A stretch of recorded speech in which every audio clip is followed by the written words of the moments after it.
बे समाव नोंथांमोनजों मोनसे अनलाइन क्लास लानो आवगायलायदों। बाहाय दङ थाखो 6नि समाज बिगियान आयदानि सायाव आरो फरा 21नि सायाव बाहाय क्लास लानो नागिरदों।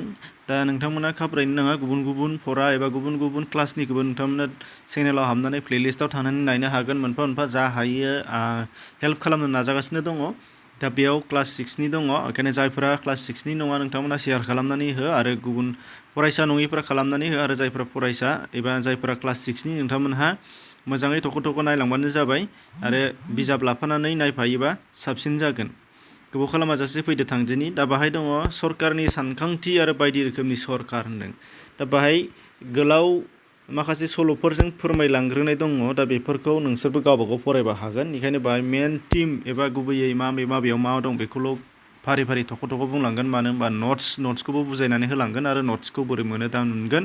दा बेयाव दङ सरकारनि सानखांथि होनदों। सरकारा माखौ होनो दानिया बाहाय दङ सरकारा माखौ होनो जोङो नुनो मोननाय जादों जे जायखिजाया बबेबा मोनसे हादर एबा रायजोखौ खुंग्रा हान्जाखौनो सरकार होननानै बुंनाय जायो एबा खुंगिरिखौनो सरकार होननानै बुंनाय जायो। दा जोंनि भारत हादरखौ जाय बिथांमोना सालायगासिनो दङ बेनो सरकार। जेरैहाय दा गाहाय मन्त्रि नरेन्द्र मदिनि दैदेननायाव मोनसे बिजेपि राजखान्थियारि हान्जानिफ्राय दैदेनगासिनो दङ, बे जाहैबाय जोंनि सरकार। आरो गुबुन फारसेथिंजाय जोंनि आसामावबो नुगासिनो दङ दा डक्टर हिमन्त बिश्व शर्मा बिथाङा खुंगासिनो दं, बे जोंनि सरकार। आरो दा जोंनाव बिटिआर एबा बिटिसिआव दा प्रमद बर' बिथांनि दैदेननायाव दा जोंखौ खुंगासिनो दङ बिटिसिखौ, बेबो मोनसे सरकार। दा बे रोखोमनि मोनसे रोखोमनि सरकारानो जोंनाव थांगासिनो दङ। बिनि अनगायैबो गोदो नोंसोरो खोनादों जानो हागौ जे बर'आव मालाबा गबिन्द चन्द्र राजाया काछाराव रायजो खुंदोंनो, बेनो सरकारमोन बै समाव। आरो गोदो खोनाबावदोंमोन नोंसोर गोबांथार राजाफोरनि जेरैजाय नोंसोरो बाबर, आकबर बायदिसिना गुबुन गुबुन माबा माबि राजाफोरनि मुं खोनादोंमोन, बिसोरो मोनफा मोनफा सरकारमोन। आरो बेनिफ्राय आमेरिकायाव सरकार खुंनाय सोर बराक ओबामानो, सोरबा डनाल्ड ट्राम्पनो, माबा माबि गुबुन गुबुन मानसि गेदेमाफोरनि मुंखौ नोंसोर खोनाबोदों। जे गासैबो हादरफोरावनो बेफोर जायफोरा हादरखौ बेंगासिनो दङ बेखौनो सरकार होननानै बुंनाय जायो आरो।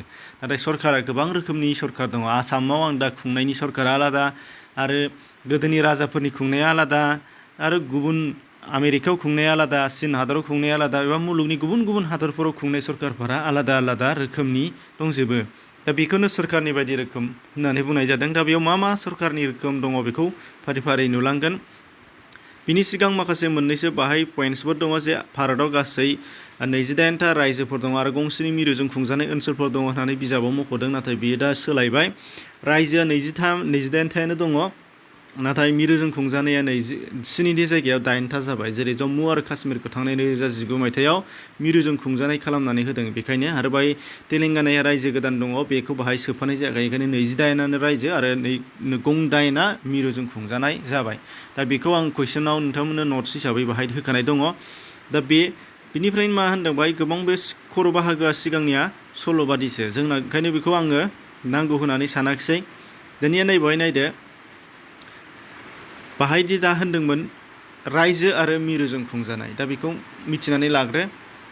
जाय रायजोखौ एबा जाय मोनसे हादरसाखौ मिरु सरकारा खुंफायो, मिरु सरकारा गाव हारसिंनो खुङो, बाहाय खुनु जोंनि आसामनि बादि गाहाय गिबि मन्त्रि चिफ मिनिस्टार होननाय थाया, गभर्नरा थागोन नाथाय चिफ मिनिस्टार होननाय थाया, एबा मन्त्रि आफाद थाया। बैफोरबादि रायजोफोरखौनो मिरुजों खुंजानाय होननानै बुंनाय जायो। जेरै बाहाय दङ मिरुजों खुंजानाय माने मा, बाहाय मिरु सरकारानो खुङो। जेरैहाय बाहाय दङ आन्दामान निकबर, लक्षद्वीप, चन्डीगढ़, बेनिफ्राय आरो जम्मु एन्ड काश्मीर। दा बेफोर गासै मोनदाइन ओनसोलफोरा मिरुजों खुंजायो। बेनिफ्रायनो मिरुजों खुंनाय होननानै बुंनाय जायो। दानिया रायजोआ जाहैबाय जायखिजाया गासै 28था रायजोफोर। जेरै जोंनि आसाम खाथियाव दङ मेघालया, अरुणाचल, सोनाब बंग, बिहार, बेफोरो गासैबो मोनफा मोनफा रायजो, जेराव मोनफा मोनफा मन्त्रि आफाद थाफाबावो। माने रायजोनि मन्त्रि आफाद गिबि मन्त्रि थायो, थारमाने चिफ मिनिस्टारफोर थायो। दा बेहाय वेस्ट बेंगलाव दङ ममता बेनार्जी बिथां, बेफोरो आरो मेघालयाव दङ जेरै कनराड सांमा। बेफोरो गासैबो मोनफा मोनफा साफा साफा मन्त्रि आफाद थानाय मोनफा मोनफा रायजो एबा स्टेट।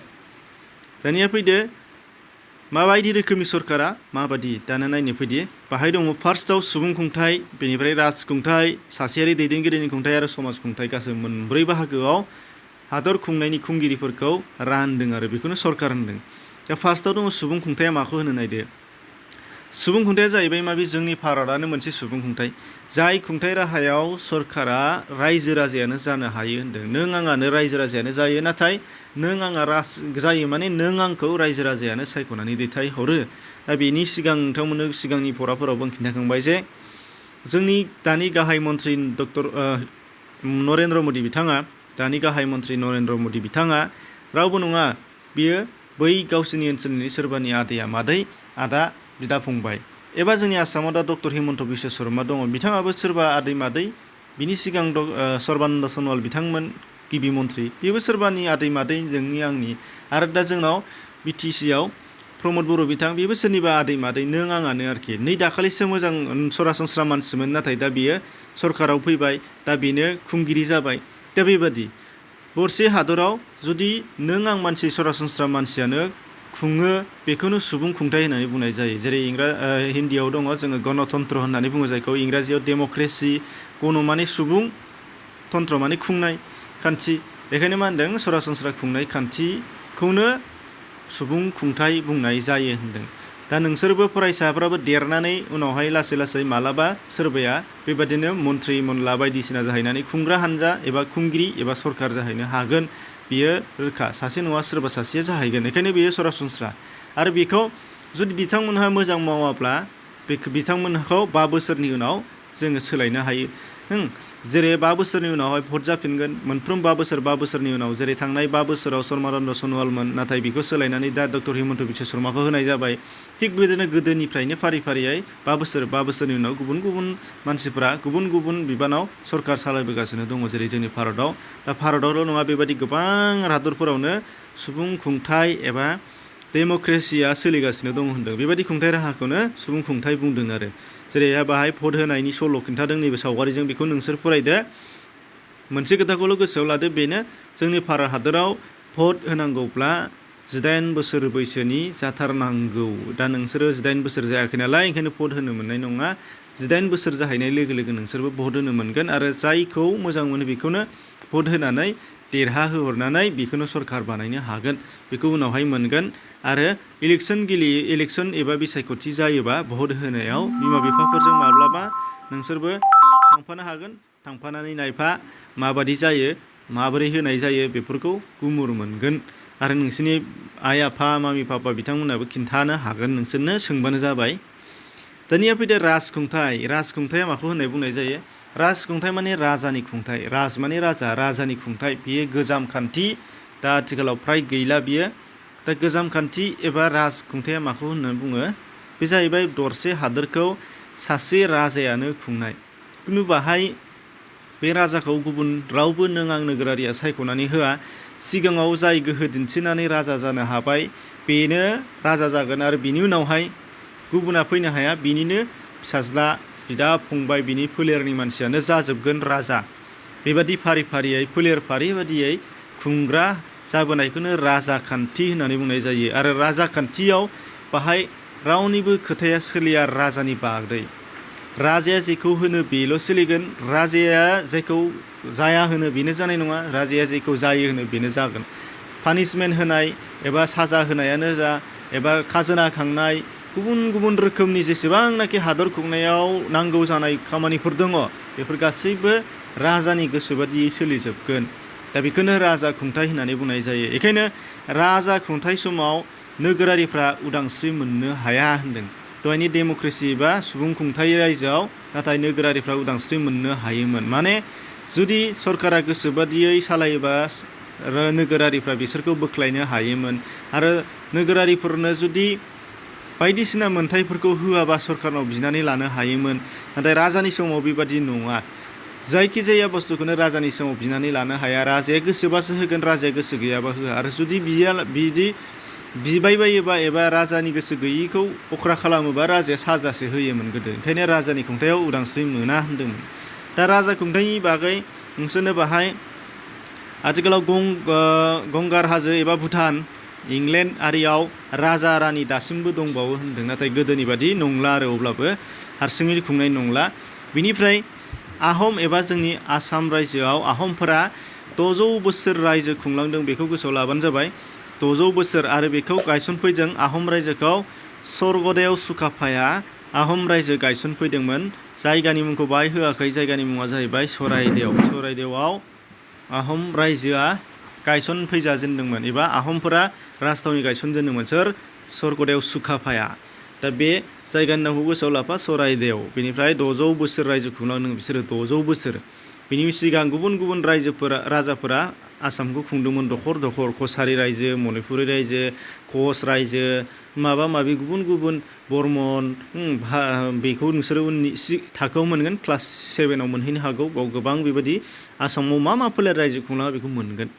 दानिया दा बेबायदि राजा खुंनाया जोंनि भारताव गोबाव एबा गोबां बोसोर आरो गोबां राजाफोरा रायजो खुंलांनायनि जारिमिन दङ। नोंसोर बेखौ उनाव फरायाव लासै लासै मोनलांगोन। दानि बिदि सासेयारि दैदेनगिरिनि खुंथाय। सासेयारि दैदेनगिरिनि खुंथाया राजाजों एखेफ्रामानो, नाथाय राजाया दहाय होनदोंमोन फोलेर फारि बादि जादोंमोन। आं राजाबा आंनि फंबायानो जागोन एबा आंनि फिसाज्लायानो जागोन आरो फिसाज्लानि फिसाज्लायानो जालांगोन, बिदि फारि फारि जायोमोन। नाथाय सासेयारि दैदेनगिरिनि खुंथाया बिदि नङा। रावबो राजानि फोलेरनिबो नङा। जुदि बबेबा सासे गोहोगोरा मानसिया, बबेबा मोनसे हादरनि गोहोगोरा मानसिया खुंगिरि हानजाफोरखौ दबथायनानै गावनो सासन खालामोबा बेखौनो सासेयारि दैदेनगिरिनि खुंथाय बुंनाय जायोमोन होनदों। जेरैहाय गोदो मोनसे समाव जार्मानाव जादोंमोन, जायखौ हिटलारा दैदेनदोंमोन। गावनि गोसो बादि सान्थ्रिखौ लानानै जार्मान हादरनि सरकारखौनो गादबनानै गाव हारसिंनो सालायदोंमोन। नाथाय बियो जार्माननि बबेबा मोनसे सुबुं खुंथाय नोगोरारिफोरजों दैथायहरजानायबो नङा आरो बियो जार्माननि सोरबा सासे राजानि फोलेरनिबो मानसि नङा। अदेबानि सान्थ्रि गाहायसोमोन। दा बेखायनो बेबादि हारसिंनो गोहो बाहायनानै बबेबा दरसे हादोरखौ गादबनानै सालायोब्ला बेखौनो सासेयारि दैदेनगिरिनि खुंथाय बुंनाय जायो। जेरै इटालियाव मुसलिनिया दैदेनदोंमोन मोनसे समाव। दा बेफोरो मोनफा मोनफा सासेयारि दैदेनगिरिनि बिदिन्थि। दा जोंनि भारत हादरखौबो दा जोंनाव सुबुं खुंथाय सरखार दंबाबो सोरबा सासे गोहोगोरा मानसिया गादबनानै गाव हारसिं सासन खालामफैयोबा बेनो सासेयारि दैदेनगिरिनि खुंथाय जागोन। दानिया आरोबाव मोनसे जाहैबाय, बेयावबो सासेयारि दैदेनगिरिनि खुंथायावबो उदांस्रि मोना। हारसिङै जाखौ खालामो बेखौनो सोलिजोबगोन। नाथाय बाहाय सुबुं खुंथायनि बादि नों आं नोगोरारिफ्रा जेबो रोखोमनि खाबु मोना। बेनिफ्राय दङ समाज खुंथाय। समाज खुंथायाबो बेनो। समाज खुंथाया जाहैबाय सासेल' नङा एबा सोरबा राजानिल' नङा आरो सुबुं खुंथायनि बादि सोरबा सासे गेदेमाखौ भट होनायनि गेजेरजों देरहाहोनायबो नङा। दा बेयाव मा जायोनो, समाज खुंथायाव सोरबा बबेबा मोनसे समाजनि मानसिफोरखौनो जथायै रायजो एबा हादरखौ खुंहोनाय जायो होनदों। दा बेयावहाय चीन हादरा मोनसे जोबोद गिदिर मुंदांखा। बेयावहाय जेरैहाय चीन हादराव दा ससियेलिस्ट पार्टिया एबा समाजारि हानजाया रायजोखौ खुंबाय थायो एबा हादरखौ सालायबाय थायो। दा चीन हादरनि सोर सालायो? जिनपिं बिथाङा सालायो। बिथाङानो समाज हानजानि दैदेनगिरि, मिथिबाय? चीन हादरनि समाजारिनि दैदेनगिरि, समाज खुंथायनि। दा बेयावबो खुंगिरिया समाजानो सायख'नानै हरगोन, बिसोरना समाजनि दैदेनगिरियानो जागोन खुंग्रा। नाथाय बाहाय खुंगिरिया सासेल' जागोन बे नङा, सानै साथामबो जानो हागौ होनदों। समाज खुंथायनि दैदेनगिरिनि खुंनाय समाव खुंगिरिया एबा सरकाराव गाहाया सासेल' जायाबो जानो हागौ होनदों। बबेबा हादराव साथाम साब्रैबो थानो हागौ समाज खुंनायाव, आरो बबेबा हादराव सासेल'बो थानो हागौ होनदों। जेरै चीन हादरावथ' दा सासेल' जिनपिं, आरो बिनि अनगायैबो किउबा हादरावबो बिदि समाज खुंथाय सोलियो होनदों। बेखायनो गोबां गैया, बेफोरो बुहुमाव मोनफा मोननै हादराव दासिम समाज खुंथाय हानजाया सोलिगासिनो दङ होनदों। समाज खुंथायनि बिदिन्थिखौ नोंसोरनो फिसा मोनसे होनो हायो। बे जाहैबाय जों सानफ्रोमबो मोननाय जोंनि गामि खुंनायानो समाज खुंथाय। जोंनि गामियाव गामिनि गावबुरा एबा गामिनि गाहाय खुंगिरि, गामिनि गावबुराखौ समाजनि गेजेरजों सायख'नानै दोननाय जायो। आरो बेनो जोंनि गामिखौ सायख'यो, नोंसोरनि गामिखौ सायख'यो। नोंसोरनि गामिनि रायजोआवनो सावरायलायनानै जे उमुखखौ जोङो गामिनि गावबुरा हिसाबै दोननाय जासिगोन, बेजोंनो जोंनि गामिखौ खुंजासिगोन होननानै मालाबा बासिनानै बिबान होनाय जागोन आरो बेनो जोंनि गामिखौ दैदेनगोन।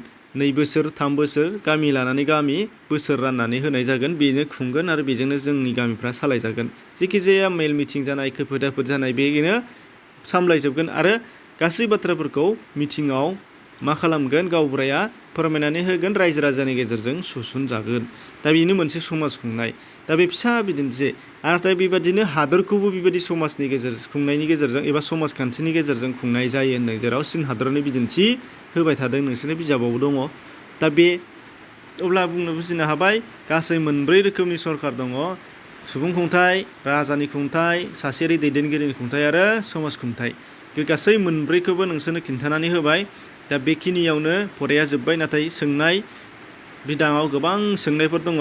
दा बेनि फिननायफोरखौ गाहायाव होदों आरो बेखौ डिसक्रिपसनाव लिंक मोनगोन, बेजों थांनानै डाउनलड खालामनानै लानो हागोन आरो नङाबा बिनि कुइसननि एन्सारफोरखौ फारि थख' थख' बुजायलांनानै होलांनो लानाय जादों। फार्स्टआव नायग्रो गेबेंना गोरोन्थि सायख'नानै बेखौ उनाव खिन्थागोन। नैबे 5 नाम्बारनिखौ नायग्रो। 5 नाम्बारनिया मिथिनो गोनां।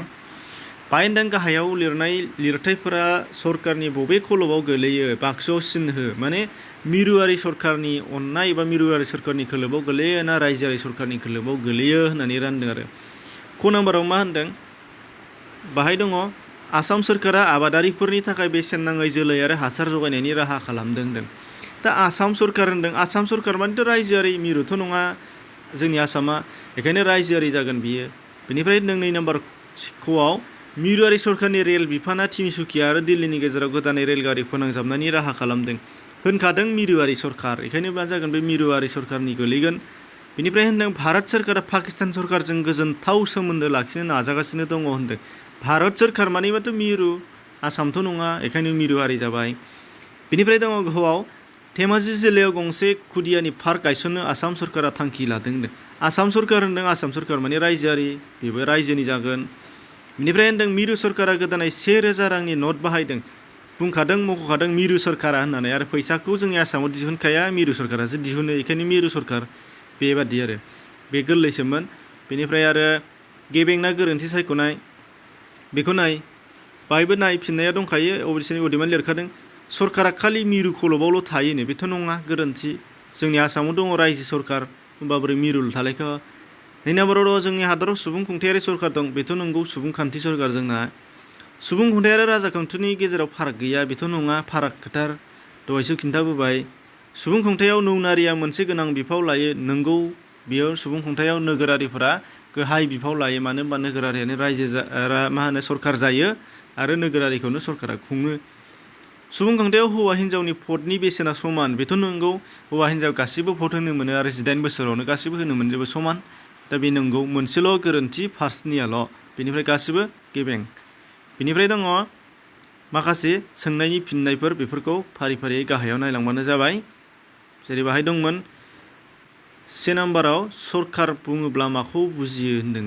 बेनो दहायनो खिन्थाखादों, दरसे हादरखौ खुंनायनि बिबानखौ, दरसे हादरनि खुंनायनि बिबानखौ जाय लायो बेनो सरकार बुंनाय जायो बेखौनो। जेरै सरकारानो हादरनि बयनिख्रुइबो गोहोगोरासिन आफाद, नोगोरारिफोरखौ बिसोरनो दैदेनो, नङाबा हादरखौ सोर दैदेननो, बिदि आरो। बेनिफ्राय दङ नोंनि सानफ्रोमबोनि जिउआव सरकारा होनाय खाबुनि सोमोन्दै 1-3 बाथ्रा लिर होनदों। गोबांथार जोंनाव सरकारा सानफ्रोमबोनि जिउआव खाबु होगासिनो दङ, बिनि 3 बिदिन्थिखौ नोंसोरनो होनाय जादों, जाहाथे नोंसोरो बयबो मेगनजों नुखानाय गोरलै गोरलै जे सरकारा बेसेन नाङालासे आरो लाथारनांगौ मोनसे फ्रि सोलोंथाइ होगासिनो दङ, बेयो जोंनियाव सानफ्रोमबो मोनगासिनो दङ। बेसेन नाङै जामुं एबा आदार रानना होगासिनो दङ आरो बेसेन नाङै सावस्रि फाहामथाय देहा फाहामथाय सरकारा जोंनो खाबु होगासिनो दङ। हस्पिटालाव, सरकारि हस्पिटालाव थांबा बेसेन नाङालासे जोङो फाहामजानो मोनो। दा बिनि अनगायैबो गोबांथार दंबावो, 3 बिनायखाय 3ल' होनाय जादों। बेनिफ्राय दङ जोंनि हादराव मा मा रोखोमनि सरकारा रायजो खुङो, जोंनि सुबुं खुंथायनि 3 आखुथाय लिर होदों। जोंनि हादराव सुबुं खुंथाय एबा फोरजाखान्थियारि सरकारा रायजो खुङो, बेथ' नंगौ, बे फार्स्टनि थांबाय। बेनिफ्राय जोंनि हादरनि सुबुं खुंथायनि 3 आखुथाय लिर होनदों, बाहाय दङ जोंनि हादराव सरकारा सरासनस्रा सुबुङानो जायो, नों आं मानसियानो जायो, बे। आरो 2 नाम्बार आखुथाया जोंनि हादराव सरकारखौ सरासनस्रा सुबुङानो सायख'नानै हरो, सरासनस्रायानो जायो आरो सरासनस्रा सुबुङानो सायख'ना हरो, बे।